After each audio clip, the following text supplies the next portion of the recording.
Hello दोस्तों, आज हम अपनी यादों की खिड़की खोलते हैं 60 और 70 के दशक की खूबसूरत और मासूम चेहरे वाली टैलेंटेड नाज़िमा जी के साथ। खूबसूरत और मासूम चेहरा तो आपको याद ही होगा। छोटे बड़े हर तरह के रोल में अपनी छाप छोड़ देने वाली ये एक्ट्रेस है बेहद टैलेंटेड। नाज़िमा अचानक फिल्मों से दूर हुई तो फिर कभी वापस नहीं लौटी और ना ही फिल्मी फंक्शंस में ये कभी नज़र आई। उस दौर की मीडिया ने भले ही उनकी कभी खोज खबर नहीं ली, लेकिन उनके चाहने वाले उन्हें कभी ना भुला सके।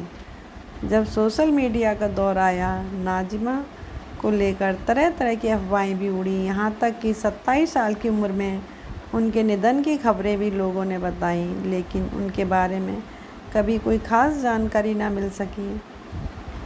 उसके बाद जानी मानी होस्ट और एक्ट्रेस तबस्सुम गोविल जी, जो कभी नाज़िमा की क्लासमेट भी रह चुकी थी, ने अपने चैनल तबस्सुम टॉकीज़ पे नाज़िमा जी से जुड़ी कई बातें बताईं, जिन्हें सुनकर उनके चाहने वालों को काफ़ी राहत मिली। 25 मार्च 1946 में नासिक, महाराष्ट्र में जन्मी नाज़िमा का असली नाम मेहर उन्निसा है। मुंबई के अंजुमन इस्लाम गर्ल्स हाई स्कूल से पढ़ी नाज़िमा बचपन से ही फिल्मी माहौल में पली बड़ी, इसलिए एक्टिंग की और उनका झुकाव होना कोई बड़ी बात नहीं थी। नाज़िमा की दादी शरीफा बानो 30 के दशक की एक्ट्रेस रह चुकी थी, तो उनकी फूफी हुस्न बानो 40 के दशक की फिल्म और थिएटर की मशहूर एक्ट्रेस थी। नाज़िमा ने बेबी चांद के नाम से चाइल्ड आर्टिस्ट के तौर पर साल 1954 में आई फिल्म बिरह बहू से अपनी एक्टिंग करियर की शुरुआत की थी। जिसके बाद देवदास, अब दिल्ली दूर नहीं और प्रिंसेस साबा जैसी कई फिल्मों में नाज़िमा एक्टिंग करती दिखी। मेन लीड की बात करें तो नाज़िमा की शुरुआत हुई थी एक्टर सुधीर के साथ फिल्म उमर कैद से।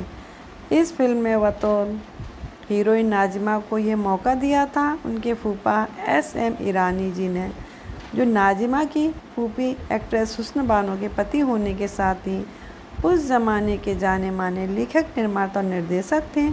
उन्होंने ही नाज़िमा को फिल्म निशान में भी संजीव कुमार के अपोजिट हीरोइन के तौर पर एक बार फिर से मौका दिया। इस फिल्म में रफ़ी साहब का गाया हाय तबस्सुम तेरा सॉन्ग आज भी लोग सुनते और देखते हैं।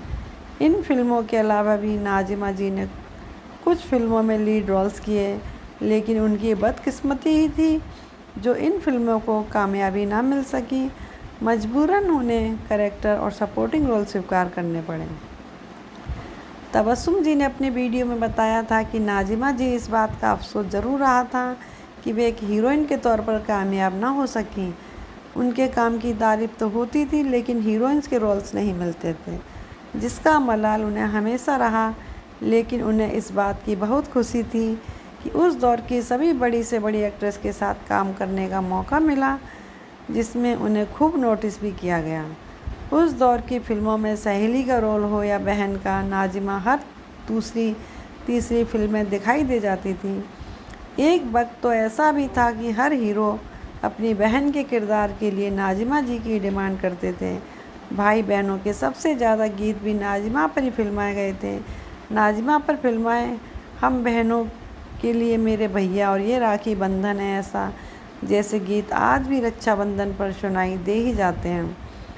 साल 1975 में नाज़िमा फिल्म दायार ए मदीना में एक बार फिर मेन लीड में नज़र आई थी, लेकिन उस फिल्म से भी उन्हें कोई फ़ायदा ना मिल सका।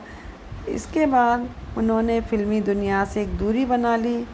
आखिरी बार नाज़िमा साल 1986 में निर्माता और निर्देशक के आसिफ की फिल्म लव एंड गॉड में दिखाई पड़ी। हालांकि इस फिल्म का निर्माण साल 1963 में शुरू हुआ था। तबस्सुम जी के मुताबिक नाज़िमा जी ने फिल्मी दुनिया को अलविदा कहने के बाद अपने माता पिता की पसंद से नेवी के कैप्टन अरशुल रहमान से शादी कर ली, जिनका साल 2018 में देहांत हो चुका है। नाज़िमा जी के 2 बेटे हैं, रहबर और रेहान।